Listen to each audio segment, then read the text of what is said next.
सत श्री अकाल बच्चों। ਅੱਜ ਹਾਜ਼ਰ ਹਾਂ ਮੈਂ ਅਗਲੀ ਵੀਡੀਓ ਲੈ ਕੇ। ਤੇ ਪਿਛਲੀ ਵੀਡੀਓ ਵਿੱਚ ਆਪਾਂ ਕੀਤਾ ਸੀ ਅਜੀਤ ਕੌਰ ਜੀ ਦੁਆਰਾ ਲਿਖਿਆ ਹੋਇਆ ਜਿਹੜਾ ਸੀ ਕਹਾਣੀ ਇੱਕ ਪੈਰ ਘੱਟ ਤੁਰਨਾ। ਉਹਦਾ ਪਹਿਲਾ ਭਾਗ ਆਪਾਂ ਪਿਛਲੀ ਵੀਡੀਓ ਵਿੱਚ ਕੀਤਾ ਸੀ ਤੇ ਜਿਹੜਾ ਪਾਠ ਬਾਕੀ ਰਹਿ ਗਿਆ ਸੀ ਉਹ ਅੱਜ ਆਪਾਂ ਦੂਜੀ ਵੀਡੀਓ ਵਿੱਚ ਕਰਾਂਗੇ। ਸ਼ੁਰੂ ਕਰਦੇ ਹਾਂ ਪੜ੍ਹਨਾ। ਇੱਕ ਪੈਰ ਘੱਟ ਤੁਰਨਾ। ਫੇਰ ਉਹੀ ਮਰਨਾ ਕਿਹੜਾ ਅਲੰਕਾਰ ਕੌਮ ਦੇ ਬੇਲੀਆਂ ਸਾਰੇ ਕਰਦੇ ਨੇ।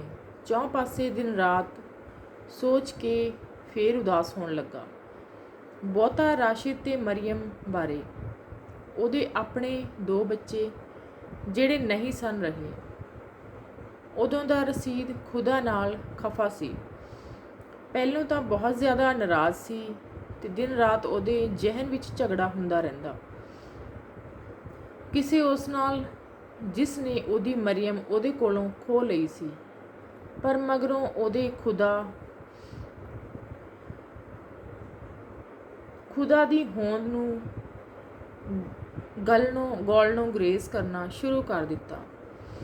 ਹੈ ਤੇ ਹੈ, ਨਹੀਂ ਹੈ ਤੇ ਨਹੀਂ ਹੈ। ਜਿਸ ਤਰ੍ਹਾਂ ਕਿਸੇ ਲੜਾਕੇ ਗਵਾਂਢੀ ਨੂੰ ਅਸੀਂ ਵੇਖ ਕੇ ਅਣਡਿੱਠ ਕਰ ਛੱਡਦੇ ਹਾਂ, ਉਸੇ ਤਰ੍ਹਾਂ ਓਏ ਰਸੀਦ ਮੀਆਂ, ਓਏ ਕਿੱਧਰ ਤੁਰ ਪਿਆ ਏ? ਮੂੰਹ ਚੁੱਕ ਕੇ ਬੋਤੇ ਵਾਂਗਰਾਂ। ਆਪਣੇ ਘਰ ਦੀ ਗਲੀ ਦਾ ਮੋੜ ਤਾਂ ਪਿੱਛੇ ਰਹਿ ਗਿਆ ਅਤੇ ਉਹ ਵਾਪਸ ਮੁੜ ਪਿਆ। ਹੁਣ ਉਹ ਪਿੰਡ ਦੀ ਗਲੀ ਵਿੱਚ ਸੀ। ਲੰਘਦੇ ਆਉਂਦੇ ਲੋਕ ਉਹਨੂੰ ਪਲਕੂ ਖੜੋ ਕੇ ਪਛਾਣਨ ਦੀ ਕੋਸ਼ਿਸ਼ ਕਰਦੇ ਸਨ ਤੇ ਫਿਰ ਪਛਾਣ ਕੇ ਦੁਆ ਸਲਾਮ ਕਰਦੇ ਸਨ। ਦੁੱਖ ਸੁੱਖ ਪੁੱਛਦੇ ਸਨ। ਕਿਸ ਤਰ੍ਹਾਂ ਆਉਣਾ ਹੋਇਆ? ਬਸ ਜ਼ਰਾ ਗੇੜਾ ਮਾਰਨ। ਚੰਗਾ ਏ। ਘਰਾਂ ਦੀ ਵੀ ਸੁਰਤ ਸੰਭਾਲ ਰੱਖਣੀ ਹੀ ਚਾਹੀਦੀ ਏ। ਘਰ ਤਾਂ ਘਰ ਵਾਲਿਆਂ ਨਾਲ ਹੀ ਸੋਭਦੇ ਨੇ, ਹੈ ਨਾ ਜੀ? ਅਸਲਮ ਕੀ ਕਰ ਰਿਹਾ ਹੈ ਅੱਜ ਕੱਲ੍ਹ? ਡਾਕਟਰੀ। ਹਲਾ ਪਰਵਰਦਿਗਾਰ ਦਾ ਬੜਾ ਸ਼ੁਕਰ ਹੈ ਜੀ। ਡਾਕਟਰੀ ਵਾਹਵਾ ਨਾਂ ਰੋਸ਼ਨ ਕਰ ਦਿੱਤਾ ਖਾਨਦਾਨ ਦਾ। ਨਾਲੇ ਕਦੇ ਕਦੇ ਤਾਂ ਪਿੰਡ ਵੀ ਗੇੜਾ ਮਾਰਿਆ ਹੀ ਕਰੇਗਾ। ਇੱਥੇ ਜੀ ਅੱਖਾਂ ਦੀ ਬੜੀ ਬਿਮਾਰੀ ਏ। ਬੰਦਾ 40 ਤੋਂ ਟੱਪਿਆ ਨਹੀਂ ਕਿ ਅੱਖਾਂ ਵਿੱਚ ਮੋਤੀਆ ਉਤਰਨਾ ਸ਼ੁਰੂ ਹੋ ਜਾਂਦਾ ਏ। ਸ਼ਹਿਰਾਂ ਵਿੱਚ ਤਾਂ ਆਖਦੇ ਨੇ ਮੋਤੀਏ ਦਾ ਆਪਰੇਸ਼ਨ ਮਿੰਟਾਂ ਸਕਿੰਟਾਂ ਵਿੱਚ ਹੋ ਜਾਂਦਾ ਹੈ। ਅਸਲਮ ਦਾ ਤਾਂ ਅਮਰੀਕਾ ਹੈ। ਅਮਰੀਕਾ? ਹਲਾ ਖੈਰ ਨਾਲ ਅਮਰੀਕਾ। ਜਦੋਂ ਆਵੇਗਾ ਉਹਨੂੰ ਇੱਥੇ ਜ਼ਰੂਰ ਲਿਆਵਾਂਗਾ। ਖਿਦਮਤ ਕਰੇਗਾ ਸਭ ਦੀ। ਕਿਉਂ ਨਹੀਂ? ਖੈਰ ਨਾਲ ਆਪਣਾ ਬਰਖੁਰਦਾਰ ਏ। ਤੇ ਰਸ਼ੀਦ ਮਨ ਵਿੱਚ ਹੀ ਮੁਸਕਰਾਇਆ। ਵਾਹ ਰਸ਼ੀਦ ਮੀਆਂ, ਕਿੰਨੀ ਸਫਾਈ ਨਾਲ ਝੂਠ ਬੋਲਦਾ ਏ। ਝੂਠ? ਕਾਹਦਾ ਝੂਠ? ਅਗਲੇ ਦਾ ਦਿਲ ਰੱਖ ਲਿਆ। ਝੂਠ ਸਹੁਰੇ ਦੀ ਕਿਹੜੀ ਗੱਲ ਏ? ਘਰ ਦੀ ਖੇਤੀ ਏ ਸੱਚ ਝੂਠ। ਰਸੀਦ ਨੇ ਬੜੀ ਲਗਨ ਨਾਲ ਘਰ ਦੀ ਸਫਾਈ ਸ਼ੁਰੂ ਕੀਤੀ। ਕਿੰਨਾ ਹੀ ਕੁਝ ਵਾਧੂ ਪਿਆ ਸੀ। ਪੁਰਾਣੇ ਹਲ ਤੇ ਪੰਜਾਲੀਆਂ, ਛੱਜ ਤੇ ਛਾਨਣੀਆਂ, ਵਿੰਗੀਆਂ ਹੋਈਆਂ ਕੜਛੀਆਂ ਤੇ ਚਿਮਟੇ, ਪੁਰਾਣੇ ਚੁੱਲ੍ਹੇ, ਖਰੇਪੜਾਂ, ਵਲਟੋਈਆਂ ਤੇ ਗਾਗਰਾਂ, ਮੰਜੇ ਤੇ ਹੀਹਾਂ ਪਾਵੇ, ਟੁੱਟੀਆਂ ਲੱਤਾਂ ਵਾਲੀਆਂ ਕੁਰਸੀਆਂ ਤੇ ਝੁਲ ਕਰਦੇ ਮੇਜ਼ ਤੇ ਕਿੰਨਾ ਹੀ ਨਿੱਕ ਸੁੱਕ ਜਿਹੜਾ ਇਸ ਗੱਲ ਦੀ ਗਵਾਹੀ ਦਿੰਦਾ ਸੀ ਕਿ ਕਦੇ ਇਸ ਹਵੇਲੀ ਵਿੱਚ ਇਸ ਸਭ ਕੁਝ ਨੂੰ ਵਰਤਣ ਵਾਲੇ ਲੋਕ ਰਿਹਾ ਕਰਦੇ ਸਨ। ਘਰ ਦੇ ਆਸ-ਪਾਸ ਉਹਨੇ ਗੁਲਾਬ ਦੇ ਬਹੁਤ ਸਾਰੇ ਪੌਦੇ ਲਵਾ ਦਿੱਤੇ। ਹਿਸਾਬ ਕਰਨ ਲੱਗਾ ਕਿ ਕਦੋਂ ਖਿੜਨਗੇ ਇਹ ਗੁਲਾਬ, ਮਾਰਚ ਤੋਂ ਪਹਿਲੋਂ ਕਿ ਮਾਰਚ ਤੋਂ ਪਿੱਛੋਂ। ਬਹੁਤ ਸਾਰੇ ਕਬੂਤਰ ਪਾਲ ਲਏ ਰਸ਼ੀਦ ਨੇ। ਸਫੈਦ ਤੇ ਸੁਰਮਈ ਤੇ ਚਿੱਤਰ ਮਿੱਤਰੇ ਤੇ ਬਰਾਊਨ ਰੰਗ ਦੇ ਕਬੂਤਰ। ਬੇਹੱਦ ਲਾਡ ਆਉਂਦਾ ਉਹਨੂੰ ਉਹਨਾਂ ਤੇ। ਮਨ ਵਿੱਚ ਹੀ ਉਹ ਕਬੂਤਰਾਂ ਨਾਲ ਗੱਲਾਂ ਕਰਦਾ ਰਹਿੰਦਾ। ਦਾਣਾ ਖਿਲਾਉਂਦਾ ਤੇ ਕਹਿੰਦਾ, ਸਾਹ ਲਓ ਏ ਸਾਹ ਲਓ। ਕਿਉਂ ਬੇਵਸਾਹੇ ਹੋਈ ਜਾਂਦੇ ਹੋ? ਰੱਜ ਕੇ ਖਾ ਲਓ। ਹੜਬੜੀ ਕਾਹਦੀ ਪਈ ਏ ਤੁਹਾਨੂੰ? ਹਾਲੀ ਤਾਂ ਸਾਰਾ ਦਿਨ ਪਿਆ ਏ। ਖਾਈ ਜਾਓ ਤੇ ਗਾਈ ਜਾਓ ਤੇ ਪਿਆਰ ਕਰੀ ਜਾਓ ਤੇ ਉੱਡੀ ਜਾਓ ਤੇ ਪੈਰਾਂ ਤੇ ਗੋਲ ਮੋਲ ਘੁੰਮੀ ਜਾਓ। ਲਿਸ਼ਕਾਈ ਜਾਓ ਆਪਣੇ ਖੰਭ ਤੇ ਧੌਣਾ ਵਿੱਚ, ਧੁੱਪ ਵਿੱਚ। ਸਵੇਰੇ ਉੱਠਦਾ ਤੇ ਕਬੂਤਰਾਂ ਨੂੰ ਆਖਦਾ, ਹਲਾ ਕਿਉਂ ਡੰਡ ਪਾਈ ਜੇ? ਉੱਠ ਪਿਆਵਾਂ ਮੈਂ। ਉਹਨੂੰ ਲੱਗਦਾ ਚਿੜੀਆਂ ਉਹਨੂੰ ਹੀ ਉਠਾਉਣ ਲਈ ਗਾ ਰਹੀਆਂ ਹਨ। ਭਲਿਆ ਲੋਕਾ ਉੱਠ, ਸੌਣ ਲਈ ਤਾਂ ਤਮਾਮ ਸਮਾਂ ਪਿਆ ਏ। ਕਿਆਮਤ ਤੱਕ ਹੋਰ 4-5 ਮਹੀਨਿਆਂ ਨੂੰ ਸੌਣਾ ਹੀ ਨਾ, ਹੋਰ ਕਰਨਾ ਹੀ ਕੀ ਏ। ਫਿਲਹਾਲ ਤਾਂ ਆਸੇ ਪਾਸੇ ਵੇਖ ਵੇਖ ਕੁਦਰਤ ਉਸ ਕਾਦਰ ਦੀ। ਹਾਲੀ ਤਾਂ ਸਵੇਰ ਦਾ ਪੌ ਫੁਟਾਲਾ ਹੈ ਰੁੱਖਾਂ ਤੇ, ਤਾੜੀਆਂ ਮਾਰਦੇ ਪੱਤੇ ਨੇ, ਭੂਰੀ ਮਿੱਟੀ ਦੀ ਖੁਸ਼ਬੋਈ ਹੈ, ਅਸਮਾਨ ਦੀ ਨੀਲਾਹਟ ਹੈ, ਗੁਲਾਬਾਂ ਦੇ ਪੌਦਿਆਂ ਦੀਆਂ ਨਵੀਆਂ ਕੋਂਪਲਾਂ ਨੇ, ਧੁੱਪ ਹੈ, ਹਵਾ ਹੈ, ਜ਼ਿੰਦਗੀ ਹੈ। ਇੱਕ ਵਕਤ ਹੀ ਹੈ ਜਿਹੜਾ ਵਾਪਸ ਨਹੀਂ ਆਉਂਦਾ ਰਸ਼ੀਦ ਮੀਆਂ। ਹੋਰ ਸਭ ਕੁਝ ਵਾਪਸ ਆ ਜਾਂਦਾ ਏ। ਰੁੱਤਾਂ ਵਾਪਸ ਮੁੜ ਆਉਂਦੀਆਂ ਨੇ, ਮੌਸਮ ਕਰਵਟ ਬਦਲ ਕੇ ਫੇਰ ਵਾਪਸ ਆ ਜਾਂਦੇ ਨੇ, ਧੁੱਪ, ਰੌਸ਼ਨੀ, ਹਵਾ ਸਭ ਵਾਪਸ ਆ ਜਾਂਦੇ ਨੇ। ਪਰ ਵਕਤ ਜਿਹੜਾ ਗੁਜ਼ਰ ਜਾਂਦਾ ਏ ਉਹ ਸਿਰਫ ਖਾਦ ਬਣ ਜਾਂਦਾ ਏ। ਮਨੁੱਖ ਵੀ ਤੇ ਖਾਦ ਹੀ ਬਣ ਜਾਂਦਾ ਏ ਕਬਰ ਵਿੱਚ ਲੇਟਿਆ ਲੇਟਿਆ। ਪਰ ਉਹ ਕਿਆਮਤ ਦਾ ਰੋਜ਼, ਕਬਰ ਵਿੱਚੋਂ ਉੱਠਣ ਦਾ ਦਿਨ, ਸਭ ਵਾਧੂ ਗੱਲਾਂ ਨੇ ਰਸ਼ੀਦ ਮੀਆਂ। ਦਿਲ ਪਰਚਾਉਣ ਲਈ ਜਿਹੜੇ ਲੋਕ ਅਖੀਰ ਨੂੰ ਅਖੀਰ ਮੰਨਣ ਲਈ ਤਿਆਰ ਨਹੀਂ ਹੁੰਦੇ, ਉਹਨਾਂ ਨੂੰ ਵਰਚਾਉਣ ਲਈ ਉਹ ਜਾਗਦਾ ਤਾਂ ਉਹਨੂੰ ਲੱਗਦਾ ਉਹ ਸੁੱਤਾ ਤਾਂ ਹੈ ਹੀ ਨਹੀਂ ਸੀ। ਰਸ਼ੀਦ ਆਸ-ਪਾਸ ਵੇਖ ਵੇਖ ਕੇ ਹੈਰਾਨ ਪਿਆ ਹੁੰਦਾ। ਇਹ ਕਿਸਮ ਕਿਸਮ ਦੇ ਪੰਛੀ, ਚਿੜੀਆਂ, ਕਬੂਤਰ, ਮੈਨਾ, ਘੁੱਗੀਆਂ ਤੇ ਬਗਲੇ ਤੇ ਹੋਰ ਕਈ ਜਿਨ੍ਹਾਂ ਦੇ ਨਾਂ ਉਹਨੂੰ ਨਹੀਂ ਸਨ ਆਉਂਦੇ, ਪਰ ਜਿਨ੍ਹਾਂ ਨੂੰ ਵੇਖਦਿਆਂ ਹੀ ਉਹ ਪਛਾਣ ਲੈਂਦਾ ਕਿ ਉਹ ਕਿਸ ਤਰ੍ਹਾਂ ਆਪਣੀ ਪੂਛਲ ਨੂੰ ਹਰ ਸੁਰ ਨਾਲ ਹਵਾ ਵਿੱਚ ਹਿਲਾਉਣਗੇ ਤੇ ਉਹ ਕਿਸੇ ਰੁੱਖ ਦੇ ਪੱਤਿਆਂ ਵਿੱਚ ਛੁਪ ਕੇ ਗਾਉਂਦੇ। ਉਹਨੂੰ ਉਸ ਪੰਛੀ ਦਾ ਰੰਗ ਰੂਪ ਸਭ ਪਤਾ ਲੱਗ ਜਾਂਦਾ। ਰਸ਼ੀਦ ਹੈਰਾਨ ਹੋ ਕੇ ਸੋਚਦਾ, ਇਹ ਸਾਰੇ ਦੇ ਸਾਰੇ ਮੇਰੀ ਹੀ ਦੁਨੀਆ ਵਿੱਚ ਰਹਿ ਰਹੇ ਸਨ ਹਮੇਸ਼ਾ ਤੋਂ। ਕਿੱਥੇ ਲੁਕੇ ਰਹੇ ਨੇ ਇਹ ਸਾਰੇ, ਇੰਨੇ ਵਰੇ ਲੁਕੇ ਇਹ ਕਿੱਥੇ ਰਹੇ ਨੇ? ਯਾਰ ਰਸ਼ੀਦ, ਲੁਕਿਆ ਤੇ ਤੂੰ ਹੀ ਰਿਹਾ ਏ।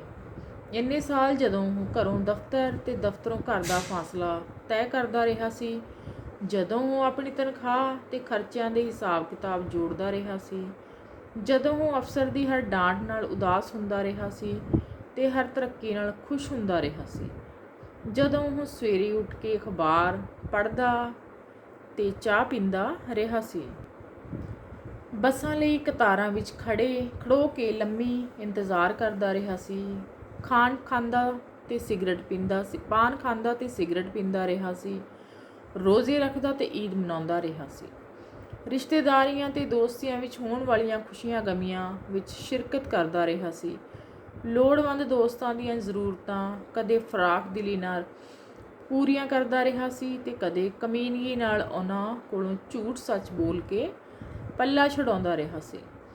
ਆਪਣੇ ਦਾਦੇ ਨੂੰ ਤੇ ਫੇਰ ਆਪਣੀ ਅੰਮੀ ਨੂੰ, ਫੇਰ ਅੱਬੂ ਨੂੰ, ਫੇਰ ਰਾਸ਼ਿਦ ਨੂੰ, ਮਰੀਮ ਨੂੰ ਤੇ ਅਖੀਰ ਵਿੱਚ ਫਰੀਦਾ ਨੂੰ, ਅਨੇਕਾਂ ਨਾਤੇਦਾਰਾਂ ਤੇ ਦੋਸਤਾਂ ਨੂੰ ਰੁਖਸਤ ਕਰਕੇ ਜ਼ਮੀਨ ਦੇ ਹੇਠਾਂ ਸੌਂਦਾ ਰਿਹਾ ਸੀ।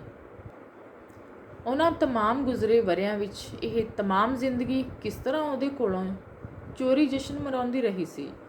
ਰਸ਼ੀਦ ਉੱਠ ਕੇ ਕਬੂਤਰਾਂ ਨੂੰ ਦਾਣਾ ਪਾਉਂਦਾ, ਉਹਨਾਂ ਦੇ ਤਸਲਿਆਂ ਨੂੰ ਧੋ ਕੇ ਕੂਚ ਕੇ ਉਹਨਾਂ ਵਿੱਚ ਤਾਜ਼ਾ ਪਾਣੀ ਭਰਦਾ।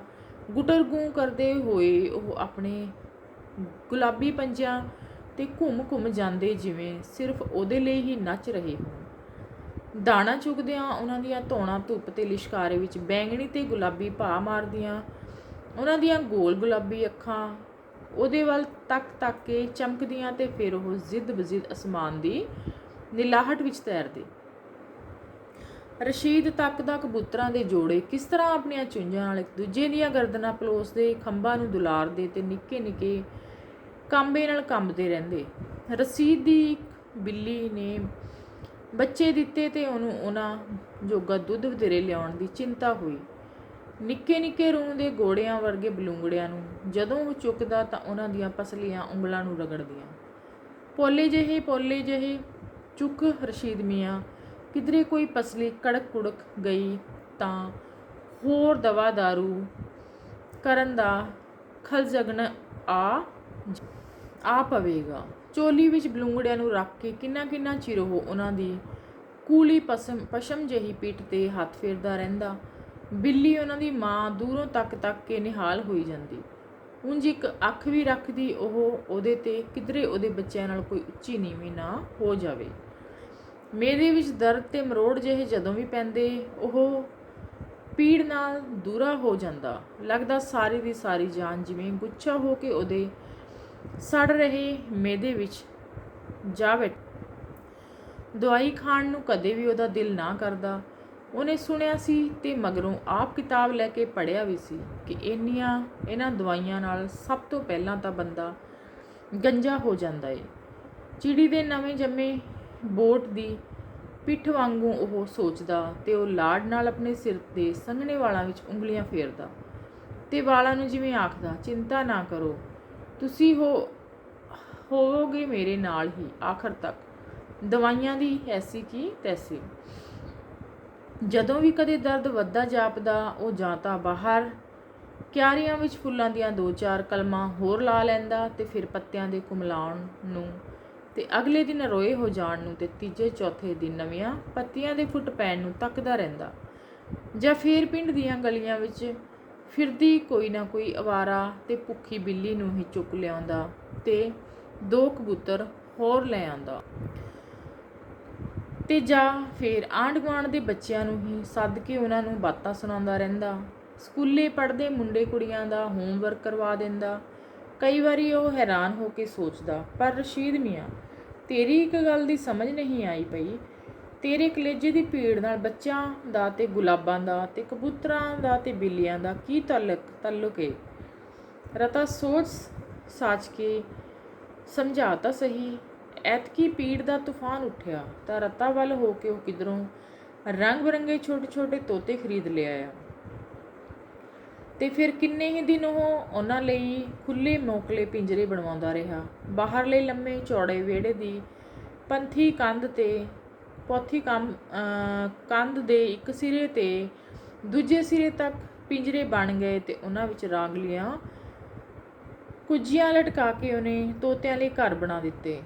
ਫਿਰ ਹੇਠਾਂ ਪਾਣੀ ਦੇ ਤਸਲੇ ਭਰ ਕੇ ਰੱਖਣੇ, ਦਾਣਿਆਂ ਦੀ ਚੰਗੇਰ, ਮਿਰਚਾਂ ਤੇ ਸਾਰੀਆਂ ਚੀਜ਼ਾਂ ਦੀ ਸਫਾਈ ਕਰਨਾ। ਇਸੇ ਕੰਮ ਵਿੱਚ ਦਿਨ ਕਿੱਧਰੋਂ ਚੜ੍ਹਦਾ ਕਿੱਧਰ ਲੈ ਜਾਂਦਾ ਪਤਾ ਹੀ ਨਾ ਲੱਗਦਾ। ਲੈ ਬਈ, ਇੱਕ ਹੋਰ ਦਿਨ ਨੂੰ ਚੁਠਾਲੀ ਦੇ ਦਿੱਤੀ।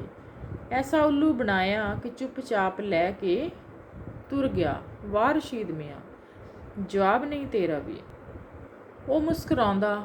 ਰਾਤੀ ਭਾਵੇਂ ਨਿੰਦਰ ਆਵੇ ਭਾਵੇਂ ਨਾ, ਸਵੇਰੇ ਉੱਠਦਾ ਤੇ ਉਹਨੂੰ ਲੱਗਦਾ ਉਹ ਹੁਣੇ ਜੰਮਿਆ ਸੀ। ਇਹ ਧਰਤੀ, ਇੱਕ ਕਾਇਨਾਤ ਵੀ ਹੁਣੇ ਤਾਮੀਰ ਹੋਈ ਸੀ, ਸਿਰਫ ਉਹਦੇ ਲਈ। ਇਹ ਸਬਜ਼ਾ ਜਾਰ ਰੁੱਖ, ਜਿਨ੍ਹਾਂ ਵਿੱਚ ਹਵਾ ਤੇ ਧੁੱਪ ਕੋਲੋਂ ਕੋਲ ਬੈਠੀਆਂ ਹੌਲੀ ਕੰਬਦੀਆਂ ਰਹਿੰਦੀਆਂ। ਜਦੋਂ ਸ਼ੁਰੂ ਵਿੱਚ ਉਹ ਪਿੰਡ ਆਇਆ ਸੀ ਤਾਂ ਹੁਨਾਲ ਦਾ ਮੌਸਮ ਸੀ, ਗਰਮੀਆਂ ਤੇ ਸਰਦੀਆਂ ਦੇ ਵਿਚਕਾਰਲੀ ਮਿੱਠੀ ਜਿਹੀ ਰੁੱਤ। ਉਹ ਹਮੇਸ਼ਾ ਆਪਣਾ ਮੰਜਾ ਬਾਹਰ ਵਿਹੜੇ ਵਿੱਚ ਢਾ ਕੇ ਸੌਂਦਾ ਜਾਂ ਉੱਤੇ ਛੱਤ ਤੇ। ਅੱਧੀ ਰਾਤ ਠੰਡ ਲੱਗਦੀ ਤਾਂ ਅੰਦਰ ਕਮਰੇ ਵਿੱਚ ਆ ਜਾਂਦਾ। ਵਿਹੜੇ ਜਾਂ ਛੱਤ ਤੇ ਸੁੱਤਿਆਂ ਅਸਮਾਨ ਦੇ ਸਾਰੇ ਤਾਰੇ ਰਤਾ ਕੂ ਹੇਠਾਂ ਉੱਭ ਕੇ ਉਹਦੇ ਨਾਲ ਗੱਲਾਂ ਕਰਨ ਲੱਗਦੇ ਅਤੇ ਸਾਰਾ ਗੁਜ਼ਰਿਆ ਬਚਪਨ ਉਹਦੇ ਮੰਜੇ ਦੀ ਹੀ ਤੇ ਆ ਬਹਿੰਦਾ। ਬਚਪਨ ਵਿੱਚ ਇਸੇ ਕੋਠੇ ਤੇ ਉਹ ਸੌਂਵਿਆ ਕਰਦਾ ਸੀ। ਸਾਲ ਵਿੱਚੋਂ ਘੱਟੋ ਘੱਟ 8 ਮਹੀਨੇ ਤੇ ਬਰਸਾਤਾਂ ਵਿੱਚ ਕਿਸ ਤਰ੍ਹਾਂ ਅੱਧੀ ਰਾਤੀ ਪਿੰਡ ਦੇ ਸਾਰੇ ਕੋਠਿਆਂ ਤੇ ਮੰਜੇ ਘਸੀਟਣ ਦੀਆਂ ਤੇ ਬਾਲਾਂ ਦੇ ਚੀਕ ਚਿਹਾੜੇ ਦੀਆਂ ਆਵਾਜ਼ਾਂ ਆਇਆ ਕਰਦੀਆਂ ਸਨ। ਐਤਕੀ ਤਾਂ ਬਰਸਾਤ ਦਾ ਮੌਸਮ ਗੁਜ਼ਰ ਚੁੱਕਾ ਸੀ ਜਦੋਂ ਉਹ ਪਿੰਡ ਪਹੁੰਚਿਆ ਸੀ ਤੇ ਅਗਲੀ ਬਰਸਾਤ ਤਾਂ ਰਸ਼ੀਦ ਮੀਆਂ ਖੌਰੇ ਤੇਰੇ ਲਈ ਵਧਣੀ ਵੀ ਹੈ ਕਿ ਨਹੀਂ। ਦੁਪਹਿਰ ਦੀ ਧੁੱਪ ਅੱਜ ਕੱਲ੍ਹ ਬੜੀ ਕੂਲੀ ਹੋਈ ਸੀ, ਖਰਗੋਸ਼ ਦੇ ਪਿੰਡੇ ਦੀ ਲੂਈ ਵਰਗੀ ਨਰਮ। ਰਸ਼ੀਦ ਧੁੱਪੇ ਬਹਿ ਕੇ ਰਤਾ ਉਗਲਾਉਣ ਲੱਗਦਾ। ਨਿੱਕੀ ਨਸ਼ਈ ਝੋਂਕ ਵਿੱਚ ਉਹ ਗੱਲਾਂ ਕਰਨ ਲੱਗਦਾ। ਵਾਹ ਮੇਰੇ ਪਰਵਰਦਗਾਰ, ਕਿੰਨੀਆਂ ਨਿਆਮਤਾਂ ਦੇਣਾ ਏ ਤੂੰ ਬੰਦੇ ਨੂੰ, ਤੇ ਬੰਦਾ ਏ ਕਿ ਬਸ ਅੱਖਾਂ ਤੇ ਪੱਟੀ ਬੰਨ੍ਹ ਕੇ ਕੋਲੂ ਦੇ ਬੋਲ ਵਾਂਗੂ ਗੋਲ ਦਾਇਰੇ ਵਿੱਚ ਘੁੰਮੀ ਚਲੀ ਜਾਂਦਾ ਏ। ਜੇ ਮੈਨੂੰ ਵੀ ਡਾਕਟਰ ਇਹ 6 ਮਹੀਨਿਆਂ ਵਾਲੀ ਗੱਲ ਨਾ ਦੱਸਦੇ, ਇਹ ਸਾਰੀ ਖੂਬਸੂਰਤੀ, ਇਹ ਤੇਰੀ ਕਾਇਨਾਤ ਦਾ ਸਾਰਾ ਹੁਸਨ ਕੁਆਰਾ ਹੀ ਮਰ ਜਾਣਾ ਸੀ। ਤੇ ਫਿਰ ਉਹ ਆਪੇ ਹੀ ਹੱਸ ਪੈਂਦਾ। ਯਾਰ ਵਾਹ, ਕੁਆਰਾ ਨਹੀਂ ਰਹਿਣ ਦਿੱਤਾ ਤੂੰ ਇਹ ਹੁਸਨ।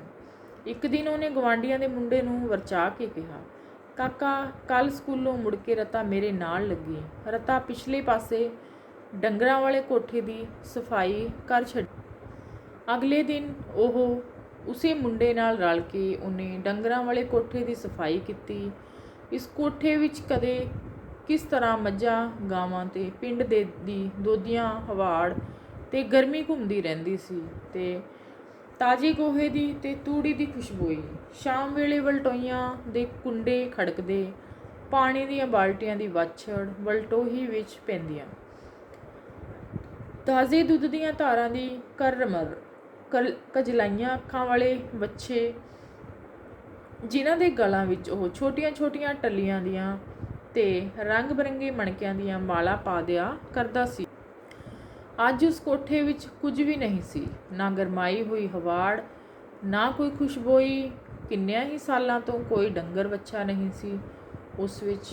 ਬਸ ਸਿਰਫ ਕੁਝ ਚਿੱਬੀਆਂ ਪੁਰਾਣੀਆਂ ਵਲਟੋਈਆਂ ਪਈਆਂ ਸਨ ਤੇ ਚਾਰੇ ਵਾਲੀਆਂ ਉਜੜੀਆਂ ਹੋਈਆਂ ਖੁਰਲੀਆਂ। ਕੋਠੇ ਦੀ ਸਫਾਈ ਕਰਦਿਆਂ ਉਹਨੂੰ ਬੜੀ ਥਕਾਵਟ ਹੋ ਗਈ, ਮਨ ਵੀ ਬੜਾ ਉਦਾਸ ਹੋ ਗਿਆ। ਬਾਹਰ ਆ ਕੇ ਉਹਨੇ ਪੰਪ ਤੇ ਹੱਥ ਧੋਤੇ ਤੇ ਧੁੱਪੇ ਡੱਠੀ ਮੰਜੀ ਤੇ ਲੰਮਾ ਪੈ ਗਿਆ। ਗਵਾਂਢੀਆਂ ਦਾ ਮੁੰਡਾ ਵੀ ਬਾਹਰ ਆ ਕੇ ਉਹਦੀ ਮੰਜੀ ਕੋਲ ਖੜੋ ਗਿਆ। ਕੀ ਏ ਤੇਰਾ ਪੁੱਤਰ?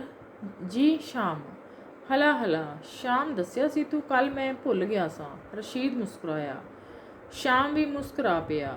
ਕੁਝ ਚਿਰ ਖਾਮੋਸ਼ੀ ਰਹੀ। ਤੂੰ ਪਤੰਗ ਉਡਾਉਂਦਾ ਹੁੰਨਾ ਏ? ਅਚਾਨਕ ਰਸ਼ੀਦ ਨੇ ਮੁੰਡੇ ਨੂੰ ਪੁੱਛਿਆ। ਪਿਛਲੇ ਵਰੇ ਬਸੰਤ ਨੂੰ ਉਡਾਈ ਸੀ, ਮੁੰਡੇ ਨੇ ਨੀਵੀਂ ਪਾ ਕੇ ਸ਼ਰਮਾ ਕੇ ਜਵਾਬ ਦਿੱਤਾ। ਰਸ਼ੀਦ ਨੇ ਬੋਝੇ ਵਿੱਚ ਹੱਥ ਪਾ ਕੇ 5 ਰੁਪਏ ਕੱਢੇ। ਲੈ ਜਾ ਕੇ ਪਤੰਗ ਤੇ ਡੋਰ ਲੈ ਆ ਕੇ ਪਤੰਗ ਉਡਾ, ਮੈਂ ਵੇਖਾਂਗਾ। ਫਿਰ ਉਹਨੇ ਕੁਝ ਸੋਚ ਕੇ 5 ਦਾ ਇੱਕ ਹੋਰ ਨੋਟ ਕੱਢਿਆ ਤੇ ਮੁੰਡੇ ਨੂੰ ਫੜਾ ਦਿੱਤਾ। ਹੋਰ ਲੈ। ਕੀ ਪਤਾ ਅੱਜ ਕੱਲ੍ਹ ਡੋਰ ਕਿੰਨੀ ਮਹਿੰਗੀ ਹੋ ਗਈ ਹੋਵੇ। ਝਟਕੂ ਮਗਰੋਂ ਮੁੰਡਾ ਪਤੰਗ ਲੈ ਆਇਆ। ਦੋਹਾਂ ਨੇ ਰਲ ਕੇ ਡੋਰ ਨਾਲ ਉਹਦੀਆਂ ਤਣਾਵਾਂ ਪਾਈਆਂ ਤੇ ਝੇਲ ਪਰਖ ਕੇ ਪਤੰਗ ਤਿਆਰ ਕਰ ਲਈ। ਲੈ ਤੂੰ ਰਤਾ ਪਿੱਛੇ ਹਟ, ਦੋਹਾਂ ਹੱਥਾਂ ਨਾਲ ਫੜੀ ਰੱਖੀ ਡੋਰ। ਮੈਂ ਇੱਥੇ ਜਦੋਂ ਇਹਨੂੰ ਤਾਂ ਹੁਲਾਰਾਂਗਾ ਤਾਂ ਝੱਟ ਤੁਣਕਾ ਮਾਰ ਲਵੀਂ, ਬਸ ਉੱਡ ਪਵੇਗੀ। ਸ਼ਾਮ ਪਿਛਾਂਹ ਵੱਲ ਤੁਰਿਆ ਤਾਂ ਅਚਾਨਕ ਰਸ਼ੀਦ ਨੂੰ ਲੱਗਾ ਇਹ ਉਹਦਾ ਬੇਟਾ ਅਸਲਮ ਸੀ। ਵਰਿਆਂ ਦੇ ਭਾਰੋਂ ਉਹਨੂੰ ਵੇਖ ਰਿਹਾ ਸੀ। ਦਰਿਆ ਗੰਜ ਵਾਲੇ ਘਰ ਵਿੱਚ ਹੀ ਇੱਕ ਦਿਨ ਉਹ ਜ਼ਿੱਦੇ ਪੈ ਗਿਆ ਸੀ ਕਿ ਪਤੰਗ ਉਡਾਏਗਾ। ਤਰਲਾ ਕੀਤਾ ਸੀ ਉਹਨੇ, ਅੱਬੂ ਸਿਖਾ ਦਿਓ ਨਾ ਪਤੰਗ ਉਡਾਉਣੀ। ਤੇ ਉਹਨੇ ਕਿਹਾ ਸੀ, ਓਏ ਸ਼ਦਾਈਆ, ਇੰਨੀਆਂ ਭੀੜੀਆਂ ਗਲੀਆਂ, ਮਕਾਨਾਂ ਦੀਆਂ ਉੱਚੀਆਂ ਮਮਟੀਆਂ ਤੇ ਉੱਤੇ ਲੱਗੇ ਟੈਲੀਵਿਜ਼ਨ ਦੇ ਏਰੀਅਲ, ਪਤੰਗ ਕਿੱਥੇ ਉਡਾਏਗਾ ਤੂੰ? 2-4 ਕਦਮ ਰਸ਼ੀਦ ਵੀ ਪਿਛਾਂਹ ਵੱਲ ਨੂੰ ਤੁਰਿਆ ਤਾਂ ਕਿ ਫਾਸਲਾ ਜ਼ਿਆਦਾ ਹੋ ਜਾਵੇ ਤੇ ਪਤੰਗ ਨੂੰ ਜਦੋਂ ਛੱਡਿਆ ਜਾਵੇ ਇੱਕੋ ਤੁਣਕੇ ਨਾਲ ਉਹ ਹਵਾ ਨਾਲ ਗੱਲਾਂ ਕਰਨ ਲੱਗੇ। ਫਾਸਲਾ ਕਾਫੀ ਹੋ ਗਿਆ ਸੀ। ਰਸ਼ੀਦ ਨੇ ਪਤੰਗ ਨੂੰ ਦੋਹਾਂ ਸਿਰਿਆਂ ਤੋਂ ਪੋਲੀ ਜਿਹੀ ਪਰ ਉਂਗਲਾਂ ਦੀ ਪੱਕੀ ਗ੍ਰਿਫਤ ਵਿੱਚ ਫੜ ਕੇ ਉਤਾਂਹ ਵੱਲ ਉਲਾਰਿਆ ਤੇ ਸ਼ਾਮ ਨੂੰ ਕਿਹਾ, ਮਾਰ ਤੁਣਕਾ। ਨਾਲ ਹੀ ਅੱਡੀਆਂ ਚੁੱਕ ਕੇ ਪਤੰਗ ਉਤਾਂਹ ਹਵਾ ਵਿੱਚ ਹੁਲਾਰ ਕੇ ਛੱਡ ਦਿੱਤੀ। ਉਸ ਇੱਕ ਹੁਲਾਰ ਨਾਲ ਉਹਦੇ ਕਲੇਜੇ ਵਿੱਚ ਪੀੜ ਦੀ ਇੱਕ ਕਟਾਰ ਖੁੱਭ ਗਈ। ਉਹ ਬੇਹੋਸ਼ ਹੋ ਕੇ ਡਿੱਗ ਗਿਆ ਤੇ ਅਸਮਾਨ ਦੀ ਸਾਰੀ ਨਿਲੱਤਣ ਉਹਦੀਆਂ ਅੱਖਾਂ ਵਿੱਚ ਸਿਮਟ ਕੇ ਕਾਲੀ ਸ਼ਾਹ ਹੋ ਗਈ। ਸ਼ਾਮ ਦਾ ਧਿਆਨ ਅਸਮਾਨ ਵਿੱਚ ਤਰਦੀ ਪਤੰਗ ਵੱਲ ਸੀ ਤੇ ਪਤੰਗ ਦੇ ਆਸ-ਪਾਸ ਅਸਮਾਨ ਵਿੱਚ ਰਸ਼ੀਦ ਦੇ ਗੋਲੇ ਕਬੂਤਰ ਤਾਰੀਆਂ ਲਾ ਰਹੇ ਸਨ ਤੇ ਹੇਠਾਂ ਵਿਹੜੇ ਵਿੱਚ ਤੋਤੇ ਗਾ ਰਹੇ ਸਨ। ਤੇ ਬੱਚਿਓ, ਇਹ ਸੀ ਆਪਣਾ ਇੱਕ ਪੈਰ ਘੱਟ ਤੁਰਨਾ। ਅਜੀਤ ਕੌਰ ਜੀ ਦੁਆਰਾ ਲਿਖੀ ਹੋਈ ਇਹ ਕਹਾਣੀ ਹੈ, ਜੋ ਕਿ ਬਹੁਤ ਹੀ ਦਿਲ ਨੂੰ ਟੁੰਬਣ ਵਾਲੀ ਕਹਾਣੀ ਹੈ, ਜੋ ਇੱਕ ਵਿਅਕਤੀ ਦੀ ਜਿਹੜੀ ਹੱਡ ਬੀਤੀ ਹੈ ਤੇ ਉਹਦੀਆਂ ਜਿਹੜੀਆਂ ਯਾਦਾਂ ਨੇ ਉਹਨਾਂ ਨੂੰ ਸਾਡੇ ਸਾਹਮਣੇ ਬਹੁਤ ਵਧੀਆ ਤਰੀਕੇ ਨਾਲ ਪੇਸ਼ ਕਰਦੀ ਹੈ। ਤੇ ਇਸ ਵੀਡੀਓ ਨੂੰ ਤੁਸੀਂ ਧਿਆਨ ਨਾਲ ਦੇਖਣਾ ਤੇ ਇਸ ਨੂੰ ਸਮਝਣਾ।